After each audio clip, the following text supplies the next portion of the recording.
बिस्मिल्लाहिर्रहमानिर्रहीम। Transmission mechanisms of monetary policy हमारा आज का टॉपिक है। हम इसको देखेंगे। मॉनेटरी पॉलिसी का इम्पोर्टेंट टॉपिक है। इसको हम स्टार्ट करते हैं। Transmission mechanism of monetary policy है क्या? सबसे पहले, how does monetary policy affect aggregate demand for goods and services and the economy. हम इसमें ये देखते हैं कि मॉनेटरी पॉलिसी कैसे अफेक्ट करती है एग्रीगेट डिमांड को, हाँ जो जी। कि हम गुड्स एंड सर्विसेज के लिए इकोनॉमी में करते हैं। ट्रांसमिशन मैकेनिज्म में हम ये चीज देखते हैं। तो इसमें मोस्टली जो इकोनॉमिस्ट हैं, they agree that aggregate demand inversely related to the real interest rate. जैसे कि यहाँ पे आप इस ग्राफ में देख रहे हैं कि इस ग्राफ में यहाँ वाई एक्सिस पे रियल इंटरेस्ट रेट है और यहाँ पे रियल जीडीपी है या इनकम है।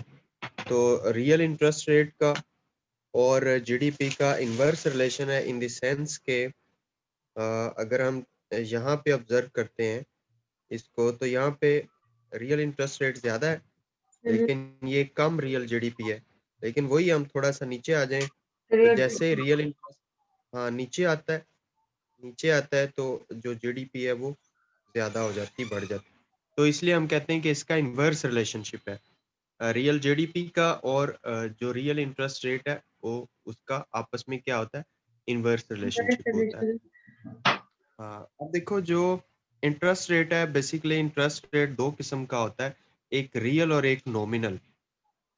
नॉमिनल वो होता है जो शॉर्ट पीरियड ऑफ टाइम के लिए होता है और जो रियल इंटरेस्ट रेट है वो लॉन्ग पीरियड के लिए होता है, या इंटरनेशनल रेट ऑफ इंटरेस्ट को भी रियल इंटरेस्ट रेट हम कहते हैं। आगे चल के हम देखते हैं कि जो एग्रीगेट रियल क्या डिमांड है लॉन्ग पीरियड ऑफ टाइम के लिए होता है? लॉन्ग पीरियड के लिए जो होता है वो रियल इंटरेस्ट रेट होता है और जो शॉर्ट ट्रांसमिशन पीरियड के लिए होता मैकेनिज्म है। का मतलब क्या है? मतलब क्या मतलब transmission mechanism of monetary policy किस तरह शिफ्ट करती है मॉनेटरी पॉलिसी? हाँ जी, मॉनेटरी पॉलिसी में जो रेट ऑफ इंटरेस्ट है उसका या मॉनेटरी पॉलिसी का रोल क्या है, अब पूरी इकोनॉमी को इन्फ्लुएंस करने में उसका क्या रोल है, ये कैसे ट्रांसमिट करती है मैकेनिज्म के अंदर रहते हुए एग्रीगेट डिमांड को, इंटरेस्ट को, प्रॉफिट्स को किस तरह इन्फ्लुएंस करती है, ओवरऑल इकोनॉमी को इन्फ्लुएंस कैसे करती है, ये होता है ट्रांसमिशन मैकेनिज्म। ठीक है। अब एग्रीगेट डिमांड जो है that is inversely related to the real interest rate. ये अभी हमने देखा कि ये इनवर्सली रिलेटेड है। इसका मतलब क्या है कि rate of interest, real interest rate जब डाउन होगा तो इसकी वजह से इन्वेस्टमेंट बढ़ जाएगी और इन्वेस्टमेंट बढ़ेगी तो इसका मतलब है एग्रीगेट डिमांड भी बढ़ेगा, क्योंकि हमें पता है कि एग्रीगेट डिमांड जो है उसको हम यूं लिखते हैं, y is equal to C plus I plus G, और समटाइम जी के अलावा हम नेट एक्सपोर्ट्स की भी बात करते हैं। ठीक है ना? तो अब जो रियल इंटरेस्ट रेट है अगर वो डाउन करता है तो उसकी वजह से आपको पता है कि कंजम्पशन भी बढ़ती है रियल इंटरेस्ट रेट के डाउन होने की वजह से, जी। और कंजम्पशन बढ़ेगी तो जारी बात है एग्रीगेट डिमांड बढ़ेगी, क्योंकि वाई को हम एग्रीगेट डिमांड कहते हैं ना। इसी तरह रियल इंटरेस्ट रेट अगर डाउन डाउन जाएगा तो एक्सचेंज रेट भी जो है वो भी डाउन होगा, और जब एक्सचेंज रेट डाउन होगा तो आपको पता है आपकी नेट एक्सपोर्ट्स एक्सीड कर जाती हैं, बढ़ जाती हैं, और जब नेट एक्सपोर्ट्स बढ़ती हैं तो जारी बात है फिर एग्रीगेट डिमांड भी आपकी ज्यादा होती है। ठीक ठीक। है ना? इधर तो वेज ये एग्री ये जो हमारा रेट ऑफ इंटरेस्ट है, जब जब डिक्रीज करेगा हमारा इंटरेस्ट बढ़ता है, कंजम्पशन बढ़ता है और रेट ऑफ एक्सचेंज एक हमारा कम हो जाता है। जी हाँ, रेट ऑफ एक्सचेंज कम होता है तो उसका लोकली इकोनॉमी को फायदा होता है ना, रेट ऑफ एक्सचेंज के कम होने का। जी जी। क्योंकि रेट ऑफ एक्सचेंज के कम होने का मतलब ये कि आपका रुपी इवैल्यूएट होता है डॉलर के बदले में, की जी। वैल्यू बढ़ती है। हाँ, और एक्सचेंज रेट के डाउन होने का मतलब ये, तो जारी बात है हमारी करेंसी अगर महंगी होगी तो हमारी जो नेट एक्सपोर्ट्स हैं उनकी वैल्यू बढ़ेगी, वो सरप्लस में जाएंगी। ठीक हो तो गया। एग्रीगेट डिमांड का तो यहाँ तक हमने देखा, और इसके बाद हम ट्रेडिशनल इंटरेस्ट रेट की बात करते हैं, जो चैनल्स इस्तेमाल होते हैं ट्रेडिशनल इंटरेस्ट रेट के जो चैनल्स हैं। मॉनेटरी जो मॉनेटरिस्ट्स हैं उनका पॉइंट ऑफ व्यू क्या है। तो ट्रांसमिशन मैकेनिज्म में change in monetary supply affects interest rate. ये तो बहुत सिंपल सी बात है, आपको भी पता है कि जब मनी सप्लाई चेंज होती है तो उसकी वजह से इंटरेस्ट रेट अफेक्ट होता है, ठीक है ना। और इसी तरह interest rate affect investment spending.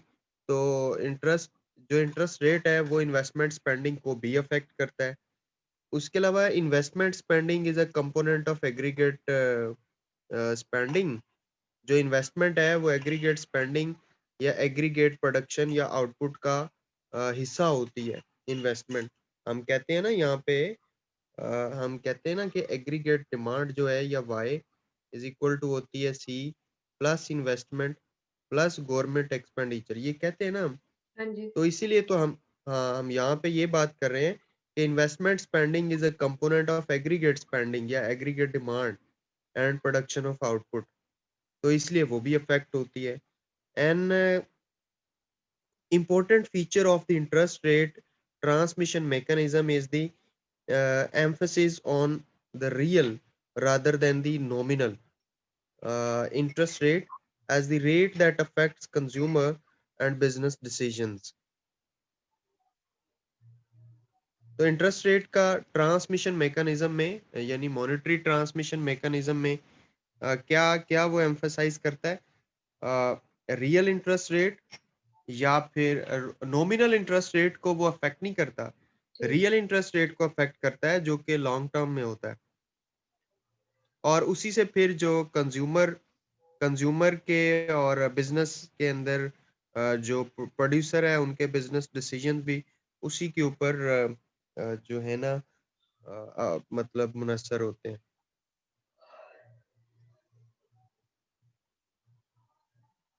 ठीक हो गया सर। ओके, एक और दूसरा चैनल जो है ट्रेडिशनल इंटरेस्ट रेट चैनल में फॉर मॉनेटरी पॉलिसी पॉइंट्स में लिखा हुआ है ना, हाँ ताकि जी। बात जो है ना सेपरेट सेपरेट क्लियर होती जाए। For monetary policy to affect real interest rate यानी R, hmm. Prices must be sticky in the short run. मतलब मॉनेटरी पॉलिसी में ऐसा है कि अगर रियल जो इंटरेस्ट रेट है उसको अफेक्ट करना है तो प्राइसेस को स्टिकी होना हम्म। पड़ेगा, यानी प्राइसेस चेंज नहीं होती शॉर्ट रन में। तो दूसरी ये कि जब चेंज आती है मनी सप्लाई में, डेल एम एस का मतलब है change in money supply. Hmm. Money supply में जब चेंज आएगा तो this employees that change in interest rate, उसकी वजह से इंटरेस्ट रेट में भी चेंज आएगा। This employees that change in real interest rate. यहाँ पे जो कैटेगोरिकली जो आय है ये नॉमिनल है, ये नॉमिनल इंटरेस्ट रेट है, जबकि जो आर है ये रियल इंटरेस्ट रेट है, ठीक है ना। अच्छा। तो आई और आर तो सर सेम नहीं होता। जो स्मॉल आई है इसको हम यहाँ पे नॉमिनल इंटरेस्ट रेट कह रहे हैं, और ये जो दूसरा आर है जो इस स्टाइल में लिखा हुआ है इसे real exchange rate sorry real interest rate कह रहे हैं हम। और ठीक। समटाइम इसे एक्सचेंज रेट को भी इससे मेंशन करते हैं हम। हाँ जी। ये जो दूसरे स्टाइल में लिख हैं दोनों ही आर, हाँ जी। मतलब इस आर को जो है रियल इंटरेस्ट रेट के लिए इस्तेमाल करते हैं। और जो दूसरा है इंटरेस्ट रेट है वो भी इंटरेस्ट रेट, लेकिन उसे स्मॉल आई से हम मेंशन करें। स्मॉल आई वाला नॉमिनल है और जो दूसरा आर वाला है वो रियल इंटरेस्ट रेट है। ठीक है। ठीक होगी ना बात। ठीक मनी है। सप्लाई की वजह से नॉमिनल जो इंटरेस्ट रेट है वो अफेक्ट होता है, और इसी तरह जब नॉमिनल इंटरेस्ट रेट अफेक्ट होता है तो रियल, क्योंकि छोटे छोटे शॉर्ट रन मिला के ये एक लॉन्ग रन बनता है ना। हाँ जी। लॉन्ग, हाँ, क्योंकि शॉर्ट रन पहले होते हैं उसके बाद लॉन्ग रन होते हैं। तो जहां पे नॉमिनल इंटरेस्ट रेट अफेक्ट होता है तो उसकी वजह से फिर रियल जो इंटरेस्ट रेट है वो भी अफेक्ट होता है। In addition to it, is often the real long-term interest rate, not the short-term interest rate, that is viewed as having the major impact on spending. जो रियल इंटरेस्ट रेट है, long term वाला जो interest rate है उसकी वजह से spending के ऊपर एक मेजर अफेक्ट आता है। और उसके अलावा एक्सपेक्टेशंस हाइपोथेसिस भी मैटर करती हैं ट्रांसमिशन मैकेनिज्म में, कि लोगों की एक्सपेक्टेशंस क्या है फ्यूचर में, वो क्या सोच रहे हैं कि फ्यूचर के में आने वाले वक़्त में जो रेट ऑफ इंटरेस्ट है, वो ज़्यादा होगा, कम होगा और एक्सपेक्टेशंस की बेस पे वो स्पेकुलेशन करना शुरू कर देते हैं।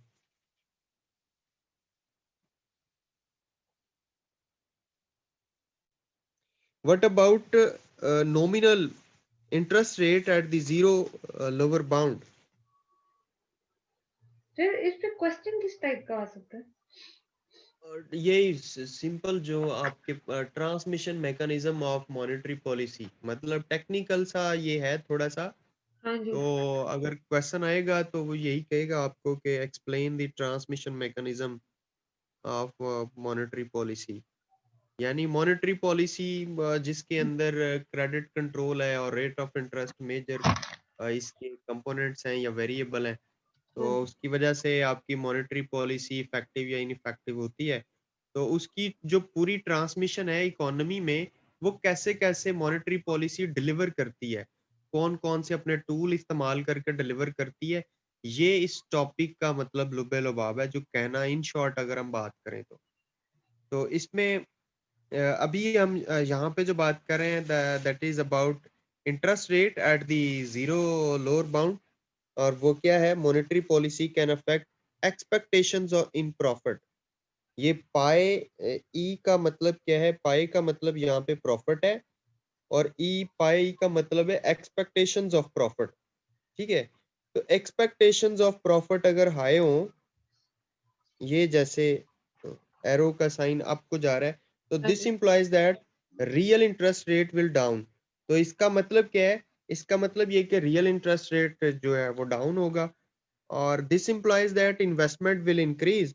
इसका मतलब ये है कि जब रियल इंटरेस्ट रेट डाउन होगा तो हाँ इन्वेस्टमेंट बढ़ेगी, जी। और जब इन्वेस्टमेंट बढ़ेगी तो एग्रीगेट डिमांड भी बढ़ेगी, क्योंकि इन्वेस्टमेंट जो है वो एक कंपोनेंट है एग्रीगेट डिमांड का। जी सर। अब जो फेडरल गवर्नमेंट होती है that commit to keep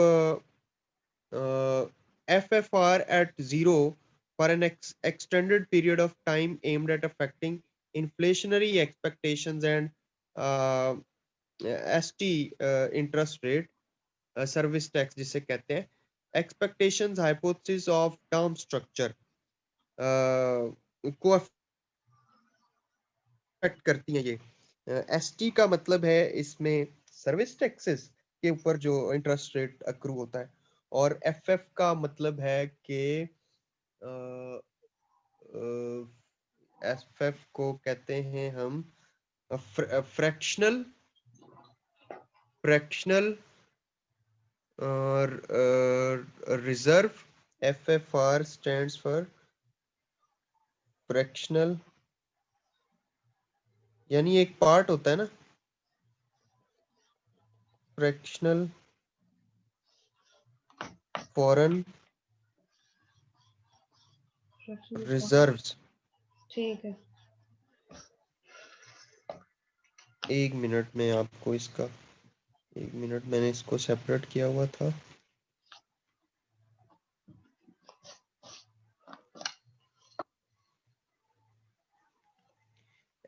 एफएफआर stands for होता है फ्रैक्शनल फ्लो रिजर्व। क्या कहते हैं इसे, फ्रैक्शनल फ्लो रिजर्व। इसको मैं क्लियरली लिख देता हूँ यहाँ पे, फ्रैक्शनल फ्लो ऑफ रिजर्व्स। ठीक है जी, एफएफआर fractional flow reserves,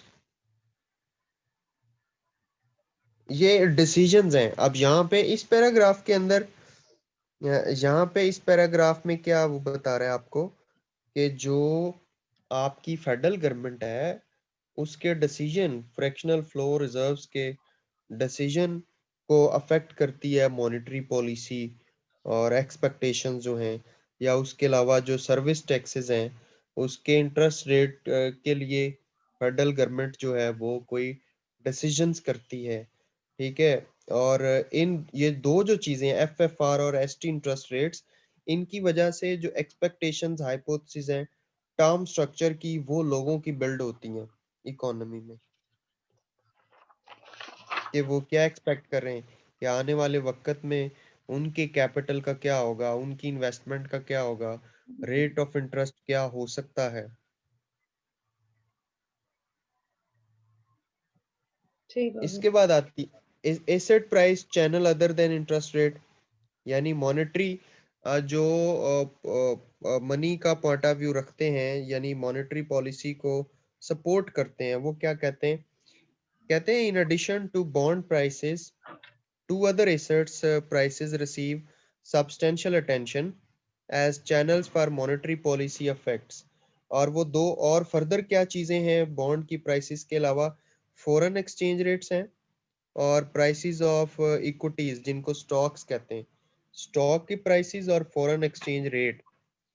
foreign exchange rate आपको पता है, जैसे कि लेट सपोज के रुपी के बदले में रुपी वर्सेस डॉलर है जैसे, ठीक है, ये फॉरेन एक्सचेंज रिजर्व होता है और उस रेट होता है। उसके अलावा प्राइसेस ऑफ इक्विटी, यानी ये लोगों के पास जो स्टॉक पड़ा होता है उनकी प्राइसेस, ये भी अफेक्ट करती हैं, ये भी एसेट प्राइस में आती हैं।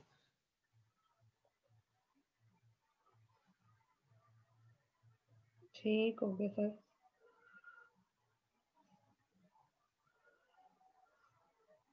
अच्छा, ये चीजें थी। इसके बाद हम इसके अंदर ये जो ट्रांसमिशन मैकेनिज्म है, इसमें टॉबन्स क्यू थ्योरी को भी पढ़ते हैं। टॉबन्स क्यू थ्योरी जो है, ये समटाइम क्वेश्चन भी आता है आपको, एक्सप्लेन टॉबन्स क्यू थ्योरी। तो वो ट्रांसमिशन मैकेनिज्म के अंदर ही हम टॉबन्स क्यू थ्योरी को पढ़ रहे हैं। क्या जी। थ्योरी है ये? Theory that explains how monetary policy can affect the economy through it's effects on the valuation of equities. यानी स्टॉक्स की वैल्यूएशन से जो मॉनेटरी पॉलिसी किस तरह अफेक्ट करती है आपकी इक्विटीज को। defines Q as the market value of firms divided by the replacement cost of capital। यानी क्या डेफिनेशन है इसकी कि जो क्वांटिटी है as a market value of firm, उसको हम डिवाइड करते हैं रिप्लेसमेंट कॉस्ट ऑफ कैपिटल। अब कैपिटल की रिप्लेसमेंट कॉस्ट क्या होती है? यानी कैपिटल कोई पुराना हो गया, टूट फूट का शिकार हो गया, तो उस कैपिटल को हम मतलब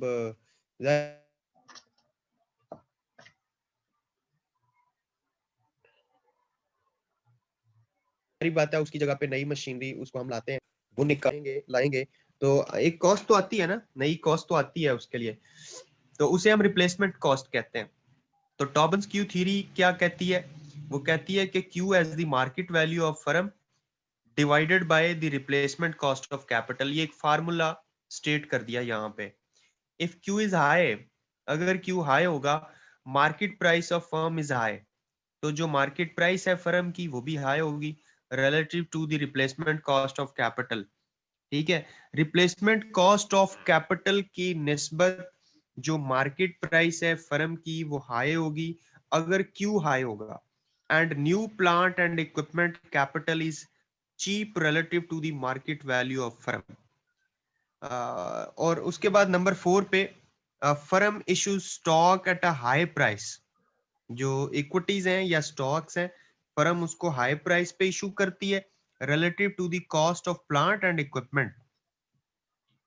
जी तो सर। उसकी वजह से क्या होता है, फिर उसकी वजह से इन्वेस्टमेंट बढ़ जाती है, जैसे कि ये एरो का साइन आप देख रही हैं। हाँ जी। यानी अगर बड़े अगर जो सस्ते थे। फर्म है वो स्टॉक को इशू करे हाई प्राइस पे as compare to cost of plant and equipment, तो फिर क्या होता है, उसकी वजह से इन्वेस्टमेंट बढ़ जाती है। असल में ये पॉइंट्स हैं टॉबन्स क्यू थ्योरी के। ठीक हो गया। टॉबन्स क्यू थ्योरी के साथ साथ एक और पर्सन की थ्योरी को भी हम डिस्कस करते हैं, लेकिन हम यहाँ पे इनका जिक्र शॉर्टली करेंगे। टॉबन्स की थ्योरी को थोड़ा सा हम एक्सप्लेन करते हैं। Tobin's q theory as price of bond and rate of interest falls, क्या कहता है वो? दो चीजों की तरफ इशारा करता है। कहता है price of bond and rate of interest जब फॉल करते हैं तो expected return on bond will fall. तो जो एक्सपेक्टेड रिटर्न होती है बॉन्ड पे वो फॉल कर जाती है रिलेटिव टू स्टॉक्स, यानी इक्विटी की निस्बत वो फॉल कर जाती है। और उसकी वजह से क्या होता है, उसके फॉल करने की वजह से डिमांड फॉर स्टॉक्स इंक्रीज, तो फिर स्टॉक्स या इक्विटीज की डिमांड बढ़ जाती है। जब उसकी डिमांड बढ़ती है तो फिर जो प्राइस ऑफ स्टॉक है वो भी बढ़ जाता है। देखो ना, जारी बात है, जिस चीज का के ऊपर डिमांड का प्रेशर होता है, यानी डिमांड ज्यादा होती है जिस चीज, उसकी सिंपल सी बात है कि प्राइस बढ़ जाती है। हाँ, that's why it has been written over here कि PS increases, ps increases mean price of stock increases, price of equity increases। तो ऐसी सूरत हाल में क्या होता है, रेट ऑफ इंटरेस्ट फॉल करता है लेकिन प्राइस ऑफ स्टॉक बढ़ जाती है। उतनी प्राइस, जितना rate of real interest rate fall करता है, उतना प्रोपोर्शनली उतना ही जो प्राइस ऑफ स्टॉक है वो बढ़ जाती है। ठीक है, और उसकी वजह से फिर उतना ही क्यू क्वांटिटी इंक्रीज करती है। जितनी क्वांटिटी इंक्रीज करती है उतना इन्वेस्टमेंट इंक्रीज करता है, और इन्वेस्टमेंट जितना इंक्रीज करता है उतना ही एग्रीगेट डिमांड यानी वाई या जीडीपी इंक्रीज करता है। तो ये टॉबन्स की थ्योरी के कुछ ये वेरिएबल इस तरह अफेक्ट करते हैं, इस तरह इनकी चेन बनती है जो अभी मैं आपको बता रहा जी सर। हूँ। ओके, टॉबन्स की थ्योरी को हमने यहाँ तक लिया। इसके इफेक्ट्स, वेल्थ इफेक्ट्स क्या होते हैं। एक इकोनॉमिस्ट है, फ्रैंको मोडिग्लियानी, ये इस बंदे को मैं यहाँ पे हाईलाइट कर रहा हूँ। ये फ्रैंको मोडिग्लियानी क्या कहता है, कहता है an important component of consumers life time resources, an important component of consumers life time resources is there financial wealth. वो उनकी फाइनेंशियल वेल्थ होती है, यानी जो पैसा या बैंक बैलेंस उनके पास पड़ा होता है। A major component of which is common stock, और उसका एक बड़ा कंपोनेंट उसका क्या होता है, जो कॉमन स्टॉक पड़ा हुआ होता है।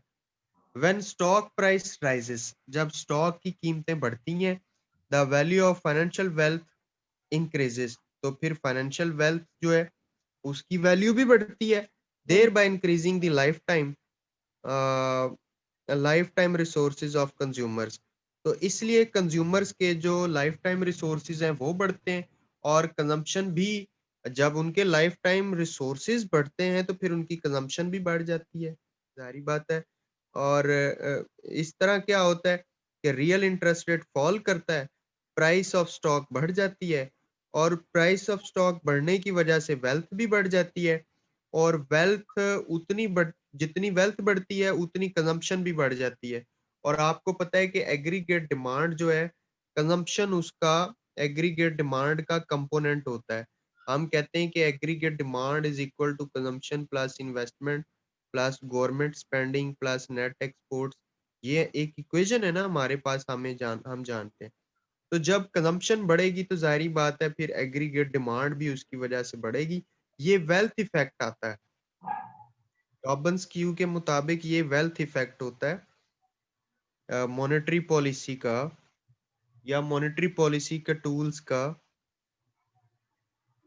Regarding with the reference with the reference to transmission mechanism of monetary policy हम बात करें।